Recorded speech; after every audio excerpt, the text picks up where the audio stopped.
ሰላም ጤና ይስጥልን እንደምናምሽታችኋል ተመልካቾቻችን የዕለት ሐሙስ ሰኔ 19 2017 ከአባይ ቴሌቪዥን የሚተላለፍላችሁ አውደ ዜና ተጀምሯል።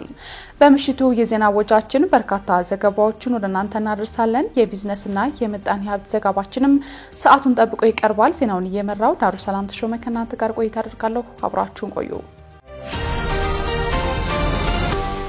በመጀመሪያው ክፍለ ጊዜ የመረጃ ጥንቅራችን ፕሬዝዳንት ሌተናል ጀነራል ታደሰ ወረደ አልተመለሱም ባላቸው የፕሪቶሪያው የሰላም ስምምነቶች ዙሪያ ከጠቅላይ ሚኒስትር ዶክተር አብይ አህመድ ጋር እንደሚመክሩ መናገራቸውን የዓለም የምግብ ፕሮግራም በትግራይ ክልልና በሶማሌ ክልል የሚገኙ ሁለት ቢሮዎችን ሊዘጋ ስለመሆኑ እንዲሁም ከታሪፍ በላይ ማስከፈልና ትርፍ መጫን ዜጎችን ለችግር እያጋለጠ በመሆኑ ሚኒስቴሩ ለመፍትሄው እንዲሰራ ምክር ቤቱ ማሳሰቡን የተመለከቱ መረጃዎችን ወደናንተ እናደርሳለን። አብራችሁን ቆዩ።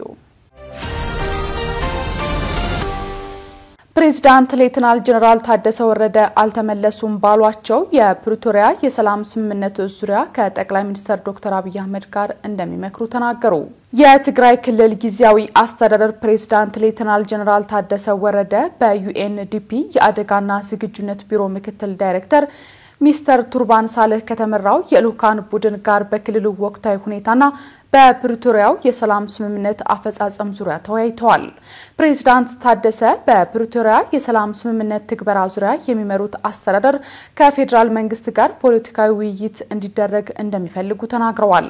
ግጭቱን ለማስቆምና ዘላቂ ሰላም በማረጋገጥ ረገድ የፕሪቶሪያ የሰላም ስምምነት ስኬታማ ስምምነት መሆኑን ያነሱት ፕሬዝዳንቱ የተፈናቀሉትን በመመለስና የትግራይ ሉዓላዊነት ከማስከበር አንጻር በፌደራል መንግስት በኩል ትልቅ ክፍተት እንዳለ ጠቁመዋል።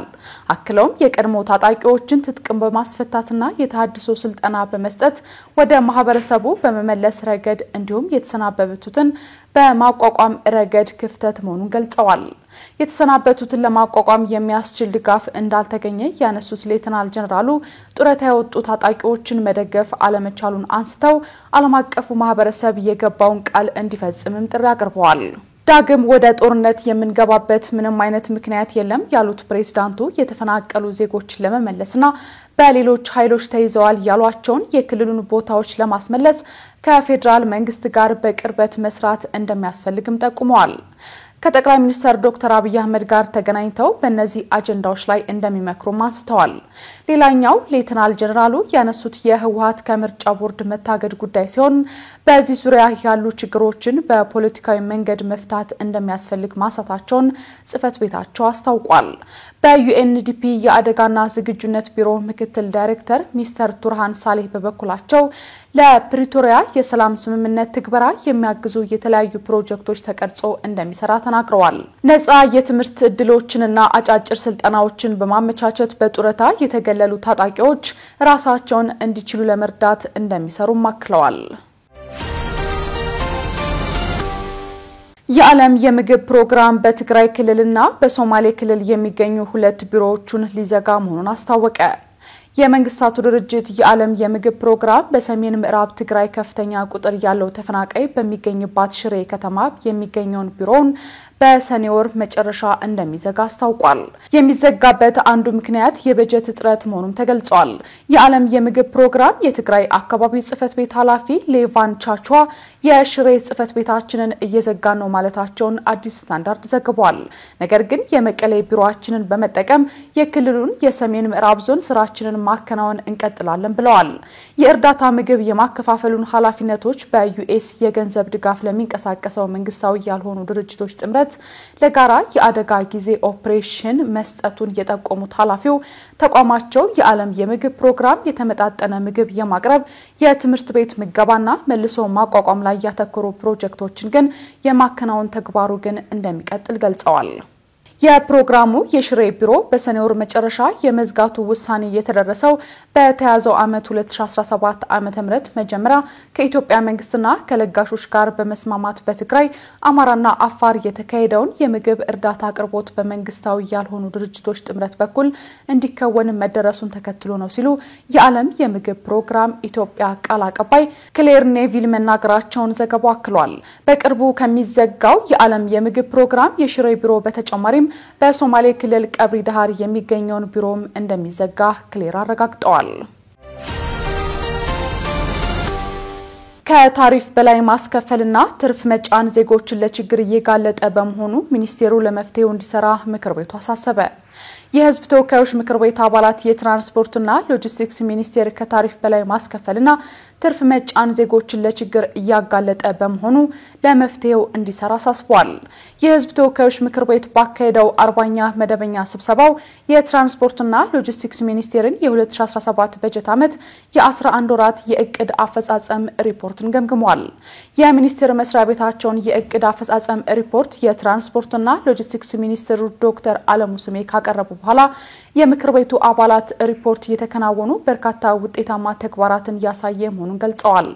ይሁን እንጂ በትራንስፖርት ዘርፍ አሁንም በርካታ ያልተፈቱ ችግሮች መኖራቸውን በእጥረት አንስተዋል። የምክር ቤቱ አባላት ከታሪፍ በላይ የሚያስከፍሉ አሽከርካሪዎችን ለመቆጣጠር እንዲሁም እርምጃ ለመውሰድ የሚያስችል መፍትሄዎችን በተመለከተ በበጀት ዓመቱ ምን አይነት ስራዎች ተሰሩ ሲሉ ጥያቄያቸውን ለሚኒስትሩ አቅርበዋል። ሚኒስትሩም ከታሪፍ በላይ የሚጠይቁ አሽከርካሪዎች እንዳሉ ጠቁመው ይህንን ችግር ለመፍታትም ከሚኒስትሩ በተጨማሪ ህዝቡም ከጎናቸው እንዲሆንም ጠይቀዋል።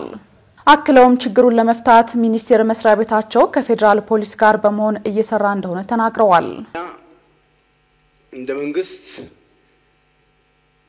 በርካታ እርምጃዎችን ወስደናል። ችግሩ በጣም አሳሳቢ ነው።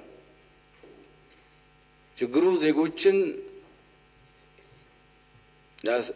ላላስፈላጊ ወጪ እና ምቾት ማጣትንም ያስከተለ ስለሆነ በዚህ ችግር ላይ መፍትሄ ማፈላለግ ስራ ህግን እስከ ማስተካከል ድረስ በዚህ ባሳለፍነው አመት የሚኒስትሮች ምክር ቤት የትራፊክ ደንብን የተላለፉ አሽከርካሪዎች አዲስ ቅጣት ወስኗል። የቅጣት ማሻሻያ አድርጓል።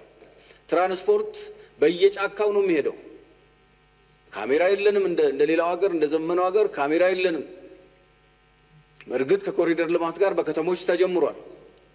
ይሄ አልተዳረሰም። ወደ ገጠሩ ገና ነው። ስለዚህ ህዝቡ ነው ህግን ለማስከበር ህግና ስርዓትን ለማስከበርና ክብሩንም ለማስጠበቅ መብቱንም ለማስጠበቅ የህዝብ ትብብር ያስፈልጋል ብለን ከህዝቡ ውስጥ ወጣቱ ከየወረዳው አንዳንድ ወጣት ኢትዮጵያ ውስጥ ካሉ ወረዳዎች ከኦሮሚያ በስተቀር ኦሮሚያ በአንዳንድ ሁኔታ አልተሳተፈም። ዘንድሮ የኦሮሚያንም ለማድረግ እያሰብን ያለነው ከያንዳንድ ወረዳ አንዳንድ ሴት አድርገን ይህን የግንዛቤ ማስጨበጫ መድረክ ፈጥረናል። እንቀጥላለን። ይሄንን አጠናክረን እንቀጥል። ገና ነው፣ ውጤቱ አልታየም። ጅማሮች አሉ። ጅማሮችን አይታችሁ ከሆነ በሞባይል እየቀረጹ በማህበራዊ ሚዲያ ላይ ማጋለጥ ተጀምሯል። ጉቦ የሚቀበል ትራፊክ፣ ያላግባብ የሚያሽከረክርን አሽከርካሪ በእጅ ስልካቸው እየቀረጹ በማህበራዊ ሚዲያ ላይ ማጋራት ይችላል። እሱን እየወሰድን እኛ እርምጃ መውሰድም ጀምረናል። ሌላኛው ለሚኒስትሩ የቀረበላቸው ጥያቄ በክልልም ሆነ በፌደራል ደረጃ የሚገኙ መናኸሪያዎችን ምቹ አለመሆናቸውን የምክር ቤት አባላት ጠቁመው ደረጃቸውን የጠበቀ ለማድረግ ምን አይነት ስራዎች እየተሰሩ ነው የሚል ነው። ሚኒስትሩ በመናኸሪያዎች አካባቢ የጥራት ችግር መኖሩን አምነው ነገር ግን ችግሩን ለማስተካከል ስራዎች እየተሰሩ መሆናቸውንም ጠቁመዋል። በአብዛኛው መናኸሪያዎቻችን ምቹ አይደሉም። እንግልት ያለበት ነው። ቅድም በብዙ መልኩ ያነሳችሁት አብዛኛው ተጓዡ ላይ የሚደርሰው ችግርም የሚደርሰው ከዚህ ከመናኸሪያ ጀምሮ ነው። ይህንን ለመቀየር ባለፉት 7 ዓመታት በርካታ ስራዎች ተሰርተዋል። በክልልም በፌደራል ደረጃ መናኸሪያዎች ለተሳፋሪ ምቹ እንዲሆኑ ሞዴል መናኸሪያዎች ተገንብተዋል። በተለያየ ቦታ በክልል ትልልቅ ከተሞች በፌደራልም አሁን ያልነው ስራው ተጠናቀቀው የቃሊቲ መናኸሪያ ሞዴል መናኸሪያ ነው። ይሄን እንዲመስሉ ነው የመንግስት ፍላጎት። ግን ያው መንግስት ብዙ ስራዎችን ይሰራል በአንድ ጊዜ።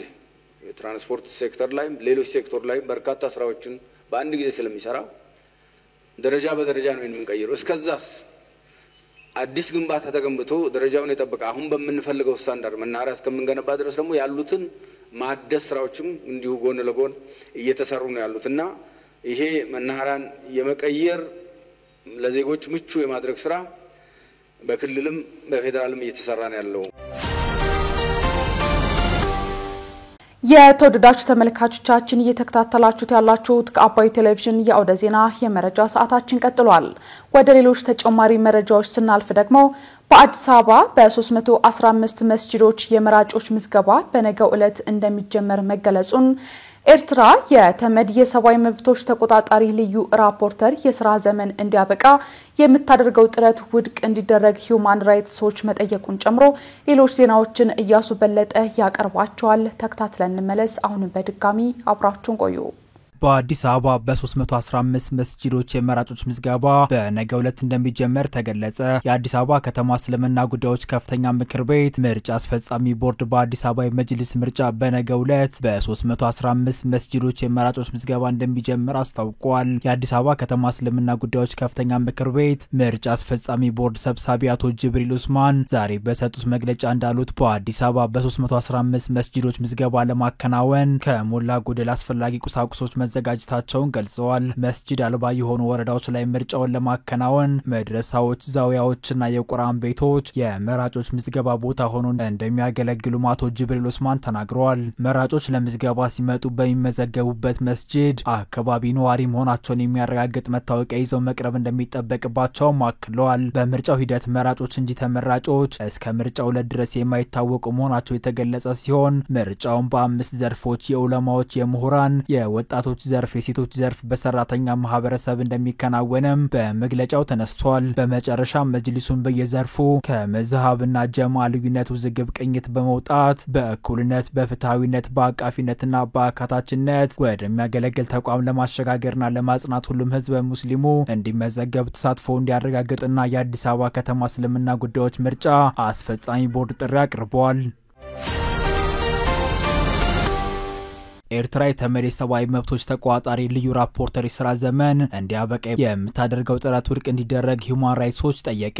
ሂዩማን ራይትስ ዎች ኤርትራ የተመድ የሰብአዊ መብቶች ተቆጣጣሪ ልዩ ራፖርተር የሥራ ዘመን እንዲያበቃ የምታደርገውን ጥረትና ለዚህም ያቀረበችው የውሳኔ ሐሳብ የተባበሩት መንግስታት ድርጅት የሰብአዊ መብቶች ምክር ቤት አባል ሀገራት ውድቅ እንዲያደርጉ ጠይቀዋል። ሂዩማን ራይትስ ዎች የምክር ቤቱ አባል ሀገራት ይልቁንም የልዩ ራፖርተሩ ጊዜ ቆይታ እንዲራዘም ድምጽ እንዲሰጡ ጥሪ አድርገዋል። የኤርትራው ልዑክ በረቂቅ የውሳኔ ሐሳቦች ያቀረቧቸው መከራከሪያዎች በቀላሉ ውድቅ ሊደረጉ የሚችሉ እንደሆነም ድርጅቱ ጠቅሷል። ኤርትራ በአሁኑ ወቅት የሰብአዊ መብቶች ምክር ቤት አባል ስትሆን ልዩ ራፖርተሩ በዋናነት በፕሬዝዳንት ኢሳያስ አስተዳደር የሚፈጸሙ ጥሰቶችን ለምክር ቤቱ የሚያጋለጥ ሲሆን የኤርትራን ሁኔታ በሚገባ ይከታተላል። ልዩ ራፖርተሩ በቅርቡ ባወጣው ሪፖርት ኤርትራውያን በኢሳያስ አፈወርቂ የ3 አስርተ ዓመታት የስልጣን ዘመን ከፍተኛ በደል እየደረሰባቸው መሆኑን ማጋለጣቸውን መዘገባችን ይታወሳል። ኤርትራ አንዳንድ ጊዜ የአፍሪካ ሰሜን ኮሪያ በሚል ቅጽል ስም እንደምትታወቅ ሪፖርት የጠቆመ ሲሆን በዓለም ላይ ከመብት ጥሰት ጋር በተያያዘ ይፋ በሚደረግ የሀገራት መመዘኛ ዝርዝር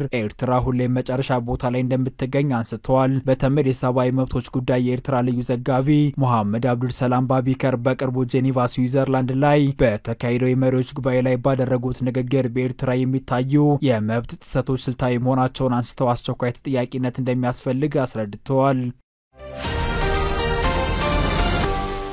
የኢራኑ ጠቅላይ መሪ አያቶላህ አሊ ካሚኒ የአሜሪካ ጥቃት ኢራንን የማንበርከክ እንጂ ከኒኩለር ጋር የተገናኘ አይደለም አሉ። የኢራኑ ጠቅላይ መሪ አያቶላህ አሊ ካሚኒ ከጦርነቱ በኋላ ለኢራን ህዝብ ባስተላለፉት መልእክት ሀገራችን አሸንፋለች እንኳን ደስ አላችሁ ብለዋል። ጦርነቱን በተመለከተ ማብራሪያ የሰጡት መሪው አሜሪካ ወደ ጦርነቱ የገባችበት ምክንያት እስራኤል ሙሉ በሙሉ እንደምትወድም ስለተረዳች ነው ሲሉ ገልጸዋል። እስራኤል የኢራን ሚሳኤል መቋቋም አልቻለችም ያሉት ካሚኒ የኒኩለር ፕሮግራሙ ይቀጥላል ሲሉ ተናግረዋል። ጠቅላይ መሪው አክለውም አሜሪካ በኢራን የፈጸመችው ጥቃት ኢራንን እጅ የማሰጠት እንጂ በጭራሽ ከኒኩለር ማበልጸግ ጋር ግንኙነት የለውም ብለዋል። በተጨማሪም አንድ ቀን ስለ ሰብአዊ መብት፣ ሌላ ጊዜ ስለ ሴቶች መብት፣ ከዚያ ደግሞ ኒኩለር፣ በመቀጠል ደግሞ ሚሳኤሎች ያነሳሉ ሲሉ አሜሪካን ተችተዋል። ከሳምንት በኋላ የታዩት የኢራኑ መሪ ሁልጊዜም ቢሆን ፍላጎታቸው ኢራንን እጇ እንድትሰጥ ነው ብለዋል። ጨምረውም አሜሪካ በኢራን የኒኩለር ይዞታዎች ላይ ምንም ጠቃሚ ነገር ማሳካት አልቻለችም ያሉ ሲሆን የፈጸመችውን ጥቃት ታጋነዋለች ሲሉ ተደምጠዋል። በመሪው ወቀሳ የቀረበባት አሜሪካ በመካከለኛው ምስራቅ ባላት ተሳትፎ ምክንያት በመላው አሜሪካ የሚገኙ ባለስልጣናት ሊሰነዘር የሚችል ጥቃት በተጠንቀቅ ላይ መሆናቸው ተሰምቷል። ስጋቱን ተከትሎ ትራምፕ ሰነድ አልባ ዜጎችን ከሀገር ለማስወጣት በሚወስዱት እርምጃ ላይ ሰሩ የነበሩ አንዳንድ የኤፍቢአይ ባልደረቦችን በጸረ ሽብርተኝነት ላይ ትኩረታቸውን እንዲያጠናክሩ ማድረጋቸው ተሰምቷል። ይህንን ተከትሎ አሜሪካ በሀገሯ ውስጥ የሚገኙ 11 የኢራን ዜጎችን በቁጥጥር ስር ያዋለች ሲሆን ግለሰቦቹ ከኢራን ወታደራዊ ተወካዮች ጋር ግንኙነት ነበራቸው ተብሏል። እስራኤልና ኢራን ጦርነቱን አሸንፈናል እያሉ ባሉበት በዚህ ወቅትም የአሜሪካ መከላከያ ሚኒስቴር በፈጸመው ጥቃት የኢራን የኒኩሌር አቅምን ሙሉ በሙሉ ያወደመ ነው ሲል ገልጿል። ጨምሮም ጥቃቱ የተሳካ ታሪካዊ ጥቃት ነበር ብሏል።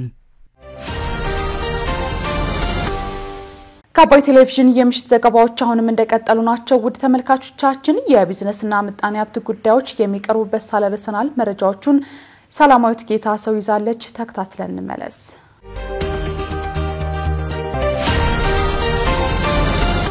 የኢትዮጵያ የባንክ አገልግሎት ከዛሬ ጀምሮ ለውጭ ባንኮችና ኢንቨስተሮች በይፋ መከፈቱን ብሔራዊ ባንክ አስታወቀ።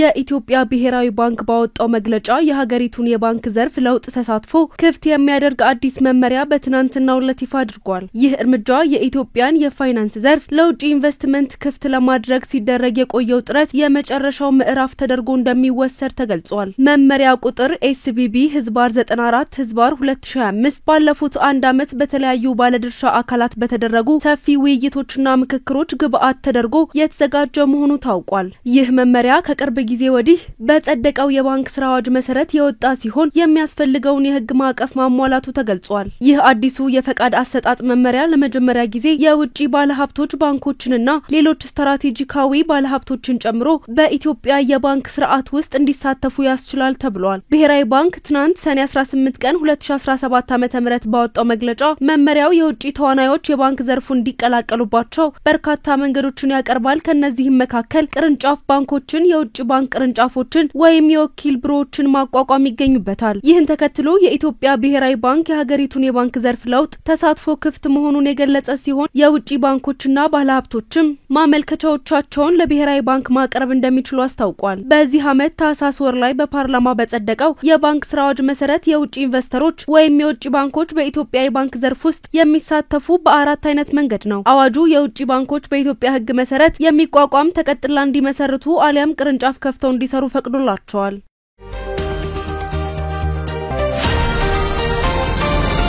ክልሎች ባላቸው የጤና መድን አባላት ልክ መሰብሰብ የሚገባውን ያህል መዋጮ አለመሰብሰባቸው ተጠቆመ። የጤና መድህን አገልግሎት ተደራሽነትን ለማሳደግና የአባላቱ የአገልግሎት እርካታ ላይ የተካሄደው የዳሰሳ ጥናት ግኝቶችና ቀጣይ የመፍትሄ አቅጣጫዎች ላይ ከባለድርሻ አካላት ጋር በአዳማ ውይይት ተደርጓል።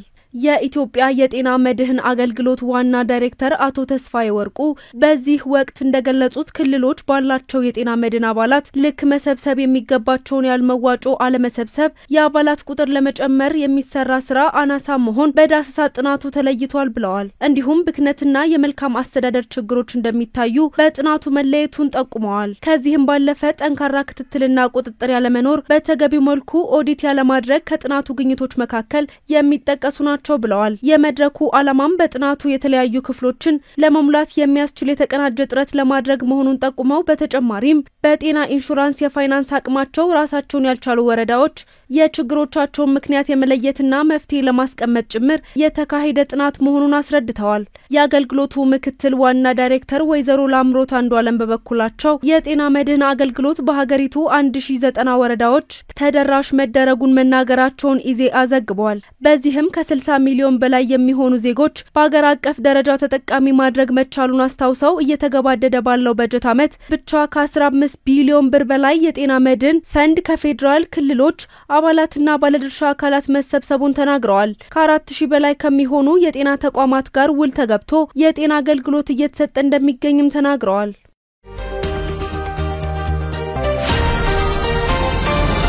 የትራንስፖርትና ሎጂስቲክስ ሚኒስቴር የ2017 በጀት ዓመት የ11 ወራት የዕቅድ አፈጻጸም ሪፖርት አቀረበ። የህዝብ ተወካዮች ምክር ቤት ባካሄደው 40ኛ መደበኛ ስብሰባው የትራንስፖርትና ሎጂስቲክስ ሚኒስቴር የ2017 በጀት ዓመት የ11 ወራት የዕቅድ አፈጻጸም ሪፖርትን ገምግሟል። የሚኒስትር መስሪያ ቤታቸውን የዕቅድ አፈጻጸም ሪፖርት ያቀረቡት የትራንስፖርትና ሎጂስቲክስ ሚኒስቴር ዶክተር አለሙ ስሜ በበጀት ዓመቱ በህዝብ ትራንስፖርት አገልግሎት በአገር አቀፍ ደረጃ 913 ሚሊዮን ህዝብ ለማጓጓዝ ታቅዶ 960 ሚሊዮን ህዝብ በማጓጓዝ ከዕቅድ በላይ መፈጸም መቻሉን በሪፖርታቸው ገልጸዋል። የአንድ ሀገር አቋራጭ አውቶቡስ አማካኝ ዓመታዊ ኪሎ ሜትር ሽፋን በአመቱ 107,000 ኪሎ ሜትር ለመድረስ ታቅዶም 105,000 ኪሎ ሜትር በማድረስ ውጤታማ አፈጻጸም መመዝገቡንም ተናግረዋል። አያይዘውም በአየር ትራንስፖርት የመንገደኛ አገልግሎትን ማሻሻልን በተመለከተ የሀገር ውስጥ ትራንስፖርት መዳረሻዎችን ቁጥር ከ23 ወደ 26 ማሳደግ መቻሉ የሀገር ውስጥ መንገደኞችን ቁጥር ወደ 17.3 ሚሊዮን ለማድረስ ታቅዶ 13.5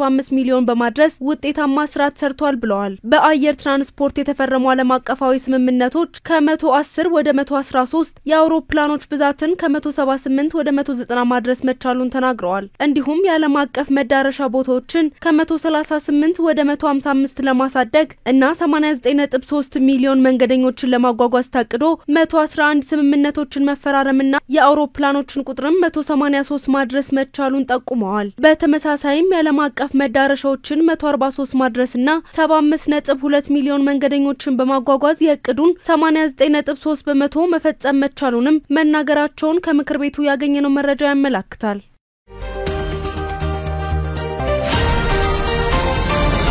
ጀርመን በሜዲትራኒያን ባህር ስደተኞችን ለሚታደጉ የነፍስ አድን መርከብ የምታደርገውን የገንዘብ ድጋፍ ለማቆም አቀደች። የጀርመን መንግስት በሜዲትራኒያን ባህር የሚፈልሱ ሰዎችን ከመስመጥ አደጋ ለሚታደጉ ነፍስ አድን ድርጅቶች የምታደርገውን የገንዘብ ድጋፍ ሙሉ በሙሉ ለማቆም እያሰበ መሆኑን ገልጿል። የሀገሪቱ የውጭ ጉዳይ ሚኒስትር ላርስ ክላንድቢስ በሰጡት መግለጫ አዲስ የበጀት እቅድ መሰረት ለስደተኞች መድን ድርጅት የሚሰጥ ምንም አይነት ገንዘብ አልተመደበም ብለዋል። የጀርመን መንግስት ከቅርብ ዓመታት ወዲህ በየዓመቱ 2 ሚሊዮን ዩሮ ባህር ላይ ለሚሰሩ የመድን ድርጅቶች ድጋፍ ሲያደርግ መቆየቱ ይገለጻል። በፈረንጆቹ 2025 ዓመት የመጀመሪያ አጋማሽ እንደ ሲአይ፣ ኤስኦኤስ ሁማኒቲና ሌሎች የነፍስ አድን ድርጅቶች ወደ $1 ሚሊዮን የሚጠጋ ገንዘብ መድቦ ነበር። ነገር ግን የሀገሪቱ መንግስት ይህንን ድጋፍ አቆማለሁ ማለቱን ተከትሎ ተቃውሞዎች እየቀረቡበት እንደሚገኝ ዶቼ ቬለ ዘግቧል። እርምጃውን የተቃወሙት የአረንጓዴዎቹ ፓርቲ ህግ አውጪ ጃሚላ ሻፈር የገንዘብ ድጋፉ መቋረጡ ፍልሰትን አይቀንስም ሲሉ እርምጃውን ተቃውመውታል። ከዚህ ይልቅ ፍልሰተኞቹ የሚጓጓዙባቸው